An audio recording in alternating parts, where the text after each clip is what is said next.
You are watching India Global. I'm Parmeshwar Bawa.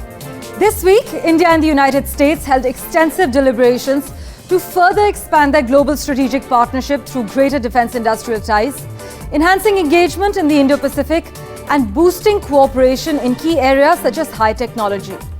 With multiple significant events happening on the global scale, from Palestine to Ukraine, perhaps the most significant facet of this meeting is that it happened at all. We also look at Maldives' new President Mohamed Muizzu's campaign against Indian military presence, the potential shift in the Maldives' foreign policy towards China, and the strategic implications for India. And details of how the US is quietly arming Taiwan to the teeth are also lined up for you. Let's begin with our big focus. Indian Defence Minister Rajnath Singh and External Affairs Minister Dr. S. Jaishankar met their counterparts from the US government, Defence Secretary Lloyd Austin and Secretary of State Antony Blinken, for the 5th 2+2 ministerial dialogue held in New Delhi. Now, India and the US are exploring new educational exchanges and steps to facilitate travel between our two countries and reduce visa wait times. This is what Antony Blinken has confirmed. India and the United States are also harnessing the power of innovation through cooperation in semiconductors and advanced biotechnology, investing in clean energy and joint research and projects in space as well.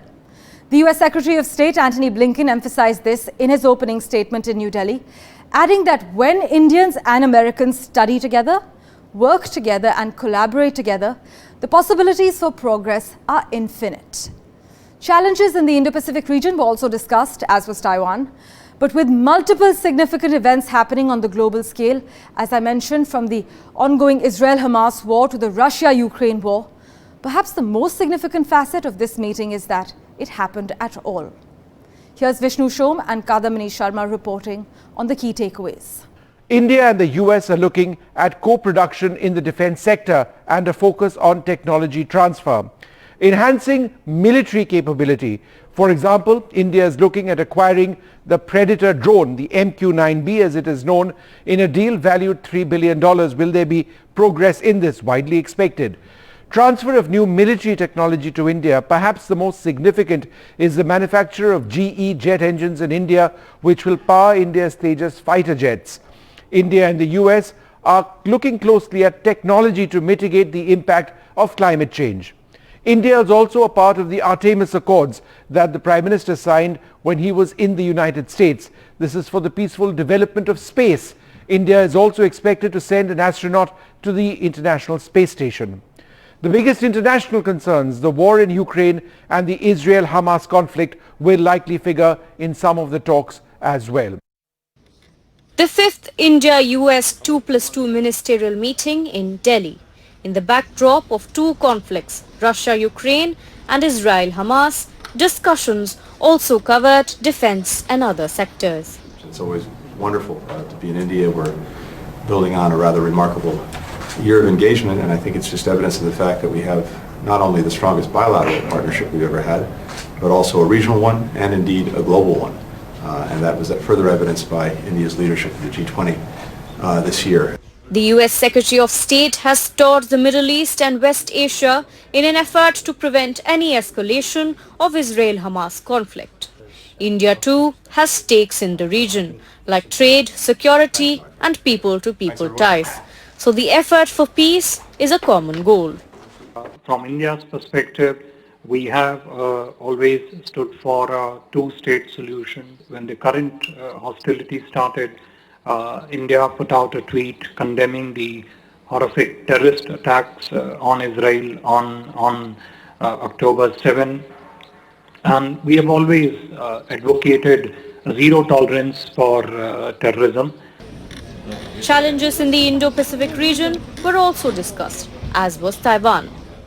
Our partnership is critical for ensuring a free, open and rules-bound Indo-Pacific region. We look forward to closely working with the US across the domains of defense for capability building and providing partnership which can address emerging challenges. Both sides agree the state visit of Prime Minister Modi to the US has given a fresh thrust to the India-US ties. highlight this year was the Prime Minister's historic state visit to the United States in June, which has truly opened a new chapter in our relationship. President Biden's visit to Delhi in September contributed immensely as well to the positive trajectory of our ties. His support was key to ensuring productive outcomes at the G20 summit. While the Canada probe into Niger's killing did come up in talks, there was no mention of the Indian Navy veterans on death row in Qatar. We have core security concerns, and I'm sure you're all aware of the recent video that has surfaced from one such individual, which poses I think this is Pathan Singh Panno's video, which presents a very serious security concern for the Indian interest, and we have made our position very, very clear to our friends and partners, and I think they understand and appreciate that sense of where India comes from. Defense talks are on track, but no announcements were made yet. In Delhi, Kadamini Sharma for NDTV. Meanwhile, the United States will lend $553 million or 4,600 crore rupees for the development of a deep-water shipping container terminal in Sri Lanka, operated by Gautam Adani, as Washington works to counter China's influence in the country. Now, this is the first time the US is investing in an Indian port company. The deal is an example of how countries such as India and the US are responding to a debt crisis in Sri Lanka, which last year became the first Asia-Pacific country in more than 2 decades to actually default on its foreign debts. China is the largest bilateral creditor to Sri Lanka, which has over the past decade become a major participant in Beijing's Belt and Road Initiative. Here's our report. In a first-of-its-kind investment, the United States government announced that it will provide $553 million to finance a port terminal in Sri Lanka's capital Colombo, which is being developed by the Adani Group. The deep-water shipping container terminal in the port of Colombo will provide critical infrastructure for the South Asian region. In a statement, the U.S. International Development Finance Corporation said, and I quote, "Sri Lanka is one of the world's key transit hubs. DFC's commitment of $553 million in private sector loans for the West Container Terminal will expand its shipping capacity, create greater prosperity for Sri Lanka without adding to sovereign debt, while at the same time strengthening the position of our allies across the region," unquote. The port of Colombo is the largest and busiest transshipment port in the Indian Ocean. Nearly half of all container ships pass through its waters. The reason why it is extremely important is because if I'm not wrong, this will be the first Indian port company. For a port asset, we are getting a DFC financing. Second, based on their process, the rigor that they've gone through, it just repose faith that on our execution capability, on our ability to make a viable business out of it. This is also being seen as one of the biggest infrastructure investments by the United States, with an eye to curb China's influence in the region. China has invested around $2.2 billion in Sri Lanka, which has been the biggest foreign direct investment in the country. While investments into Sri Lankan infrastructure were meant to boost the country's economy, several analysts argued that following the country's economic collapse, the Chinese investments in fact deepened the crisis and led to the debt trap. Sri Lankan government, however, has asserted that India is their strongest ally. Given that at the end of the day, Sri Lanka will always have its independence in its decision making, and we will do what is best for the country and its citizens. If we choose to take a non-aligned stand in this particular region, then that's what the due diligence we do for our citizens. But however, we do recognize the fact that India is our closest neighbor and our strongest ally. There's no doubt about that. The new terminal being developed by the Adani Group will come as a boost to the region, taking advantage of Sri Lanka's prime position on major shipping routes. With Vikas Srivastav, NDTV Bureau Report. Well, let's now turn our attention to the Maldives. Well, Maldives' new President Mohamed Muizzu's campaign against Indian military presence has actually gained ground. We look at the potential shift in the Maldives' foreign policy towards China and the strategic implications for India following President Soli's departure from power. India has been invited to the inauguration ceremony of the new Maldivian President, Mohamed Muizzu, on the 17th of November. For Mr. Muizzu, his former boss, President Yamin, and the political camp they represent, relations with India remain a sensitive matter. The Yamin administration's pro-China tilt is also no secret. Since his impressive win in the Maldivian presidential election in September 2023, President-elect Mohamed Muizzu has emphasized his desire to send Indian troops out of the country while pledging to safeguard the Maldives' independence and sovereignty. While Mohamed Muizzu maintains that he is pro-Maldives first, he asserts he will not allow Indian, Chinese or any other country's military presence in the Indian Ocean archipelago. 75 Indian military personnel stay in the Maldives to maintain and operate the Dornier aircraft and 2 helicopters gifted to the Maldives by the Indian government, according to the Maldives National Defence Force. The helicopters have been present in the Maldives for over a decade, predating the term of the outgoing President Mohamed Soleh. But handling the Indian military question is not the only task awaiting him. The Maldives is facing a major economic challenge as it prepares to pay about $570 million annually in 2024 and 2025 to service external debt. Analysts point out that mitigating the looming debt crisis may prove rather challenging without the cooperation of India and China, the Maldives' main lenders and development partners. In the past 4 years, India has committed $1.4 billion towards the socio-economic development needs of Maldivians, emerging as the Maldives' main security and economic partner. While Mr. Muizzu has on many occasions sought to highlight the benefits of Chinese assistance to the Maldives, he has done so without commenting on Male's debt obligations, including to China.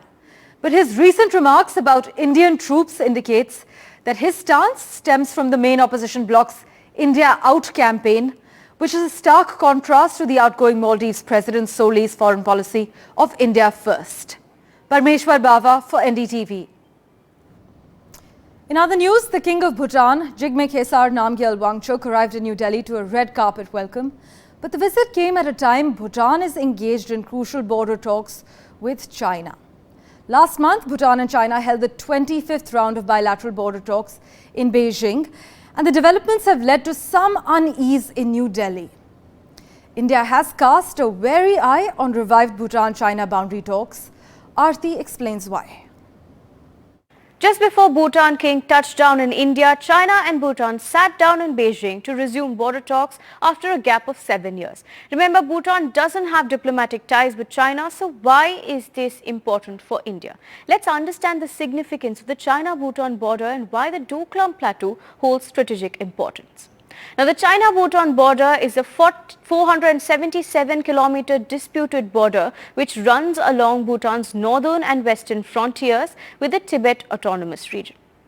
Now, this border region is also rich in resources. The control over this border could ensure access to crucial minerals, forests and water with an immediate impact on economic development.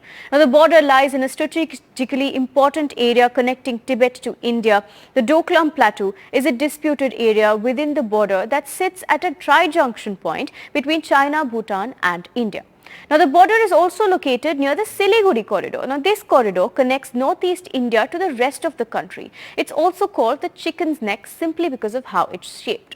The Chinese expansionist attempts in this area have caused concern to India. Remember, in 2017, this part of the disputed border was a forefront of tensions as China had attempted to build a road in the Doklam Plateau, which gives China a hold over the Siliguri corridor, also known as the chicken's neck. Now, this slim patch of land is all that keeps northeast India connected to the mainland. Now, China claims the entire part of Doklam Plateau within the Chumbi Valley, while Bhutan claims the border that runs along the northern ridge of the Doklam Plateau until Sinchela and then moves down to the valley to the Amuchu River. Now, the elephant in the room is the question that causes India heartburns, which is, will China claim the entire Doklam Plateau and will Bhutan agree? Well, switching tracks, Canada's federal police are investigating a warning in videos circulating online not to fly Air India starting November 19th. This is what their transport minister has said. The Royal Canadian Mounted Police, he added, is also doing an investigation. But the videos posted online in the last week actually feature Gurpatwant Singh Pannoon, the General Counsel for the Khalistani outfit SFJ. India has also conveyed to the US its serious concerns over increasing activities of pro-Khalistani elements in Canada at the 2+2 Foreign and Defence Ministerial meeting. And let's get you the crucial update on the ongoing Israel-Hamas war. Well, Gaza's health ministry has said over 11,000 people have been killed since the Israel-Hamas war began. This includes 4,500 children. While the US President Joe Biden has challenged these figures from the Hamas-run ministry as exaggerated, the US Assistant Secretary of State Barbara Leaf actually told lawmakers earlier in the week that it was very possible the numbers were actually even higher than reported.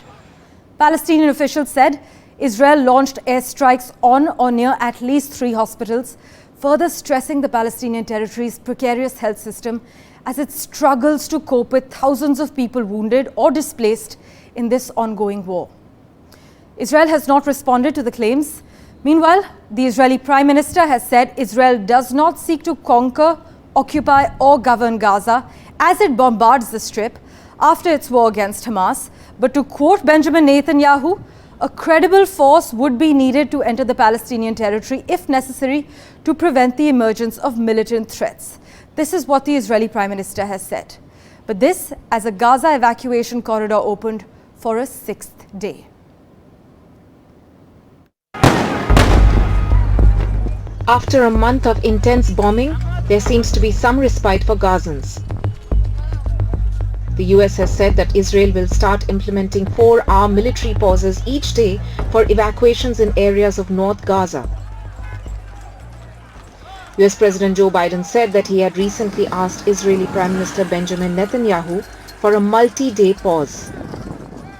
Asked for a 3-day pause to Netanyahu?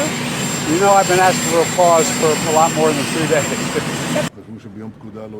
COGAT, a unit of the Israel's Ministry of Defense, said on Friday that an evacuation corridor has opened for civilians for the 6th consecutive day.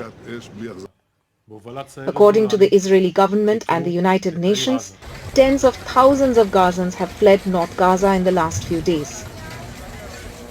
أنا لي 3 ساعات بمشي. أنا لي 3 ساعات بمشي. هي دوري على ظهري يا زلمة. دوري على ظهري حملها. اترحلنا، انتكبنا، ربعي مش عارف وين، اللي راح مش معروف لسه على اللي جاي ايش. هل انه العرب هيك بكونوا مرتاحين او انه هل هيك هم بدهم؟ مش مفهوم ايش بدهم. بدي اروح الحق اهلي، خليني الحق بعض منهم بدل ما افقدهم. Despite the evacuation corridor opening, bombings continue. Israeli strikes hit near several hospitals in Gaza City early on Friday. The Hamas-run health ministry says over 11,000 Gazans have died in the war. The UN Human Rights Chief has called for an investigation into Israel's attacks in the Gaza Strip. While there is some hope for Gazans with the opening of a safe corridor, there seems to be no safe place to stay as bombings continue to rattle the enclave. With Vishal Vivek, NDTV Bureau Report. Also, just in case you were not aware, the United States is quietly arming Taiwan to the teeth. US President Joe Biden recently signed off on an $80 million grant to Taiwan for the purchase of American military equipment. China said it deplores and opposes what Washington had done. But why do we need to pay close attention to this development? Well, that $80 million I just told you about is not a loan. It actually comes from American taxpayers. For the first time in more than 40 years, America is using its own money to send weapons to a place it officially does not recognize. This is happening under a program called Foreign Military Finance. While fury is Beijing's default response to a military support for Taiwan, any military support for that matter, to Taiwan, this time something was different. Here are the details. Diplomats from United States and China are conducting one meeting after another in the run-up to the high-profile Joe Biden-Xi Jinping meet expected to be held later this month. While these meetings are aimed at improving the US-China relations, which have plummeted to new lows in the recent past, the US is quietly arming Taiwan. In August, the Biden administration approved the first ever US military transfer to Taiwan under a program generally reserved for assistance to sovereign independent states. Valued at $80 million, the grant may prove to be another dud. Reports say the $14 billion backlog of US defense transfers to Taiwan are already pending. However, it is no ordinary assistance. For the first time in more than 4 decades, the United States is using taxpayers' money to send weapons to Taiwan, a place it officially doesn't recognize. The Chinese Foreign Ministry immediately lashed out at the move, calling it a violation of US commitments under One China policy. Remember, Beijing claims Taiwan to be a province of China. So what could be the reason behind the United States' shift in military aid program to Taiwan? Experts say that Taiwan is not well equipped to handle a Chinese attack and the United States wants it to be prepared. On the other hand, China has the world's largest navy at its disposal, according to reports. A wargame exercise conducted by the think tank Center for Strategic and International Studies found that in most scenarios, the United States-Taiwan-Japan combo would defeat a conventional amphibious invasion by China. However, this defense would come at a high cost. The study found that the United States and its allies would lose dozens of ships, hundreds of aircraft and tens of thousands of service members. And Taiwan's economy could be devastated. Last month, the Taiwan president said peace is the only option across the Taiwan Strait. India will keep a close eye on these developments. Experts say India has greater stakes in the South China Sea, with nearly 55% of trade with the Indo-Pacific region passing through these waters. With Vishal Vivek, Bureau Report, NDTV. Well, in other news, the Zanzibar campus of the Indian Institute of Technology, Madras, was formally launched this week. Currently, around 50 students have been admitted in this institute, 35 for Bachelor of Science in Artificial Intelligence and Data Science course, and 15 students for the MTech in Artificial Intelligence and DS courses. And switching tracks, India's tourism pitch for foreigners has changed, and it's no longer about the golden triangle of Delhi, Agra and Jaipur. Now, experiencing local activities like living in a mud house and riding a tractor are what foreign tourists love. NDTV's Radhika Iyer actually met with travel enthusiasts to ask them what is the one reason behind their desire to visit India again and again. Here's what they had to tell Radhika.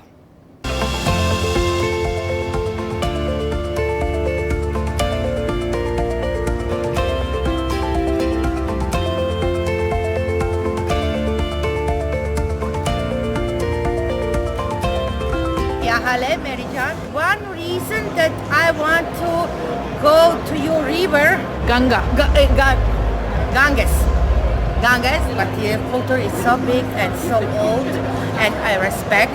Of course, food. The spices, the foods, the colors. India's tourism pitch has changed. It isn't anymore just the golden triangle of Agra, Delhi, Jaipur. There is representation and reflection in the government's communications about the pan-India story of experiences, local festivals, food, diversity, even drama. Traveling to India itself used to be an experience. Now, experiencing local domestic activities such as farming, riding a tractor, cooking a plate of dal and rice, learning to make round rotis, living in a mud house are among the experiences that foreign tourists are loving. We are helping the tribal communities and rural communities, especially women folk, to have their own households converted into homestays. Of course, they use their own part of living, wherever they are living, but they create 2 additional rooms with the assistance of the government. We provide them all kinds of hand-holding, technical support, and also guide them to how to use the vernacular architecture, vernacular material to create these attractive mud houses kind of structures where the discerning travelers can come and experience the rural life. What we are saying is that this is the most sustainable, most inclusive way of looking at tourism. With the remote or work from home concept a more permanent part of many jobs globally, more international tourists are plugging in from India to live and work. While doing so, learning a skill or two and even finding ways to be friendly to the earth. Our booth is based on the principles of sustainability, responsible. So the material used is all recyclable wood. More and more people in tourism are being responsible about whatever they're consuming. Foreign tourist arrivals in India surged by 406.2, and it has even gotten better in 2023, although not fully back to pre-COVID years. The world travel market has lasted for over 40 years, and each year the industry's resilience and adaptability to change has been tested. This year, the message for travel lovers from India is that reconnect, reimagine, rebuild, and look beyond just the invaluable and irreplaceable food, color, culture and vibrance of India. Understand the spirit and the story of India. Radhika Iyer from London, NDTV. And finally, here's wishing you and your family a very happy Diwali from all of us at NDTV. We hope all your days are filled with love, light and lots of pleasant surprises. But as you know, Diwali is not confined to India alone. Its grand celebrations reach far beyond its borders, captivating the hearts and spirits of people from diverse cultures and backgrounds in several countries.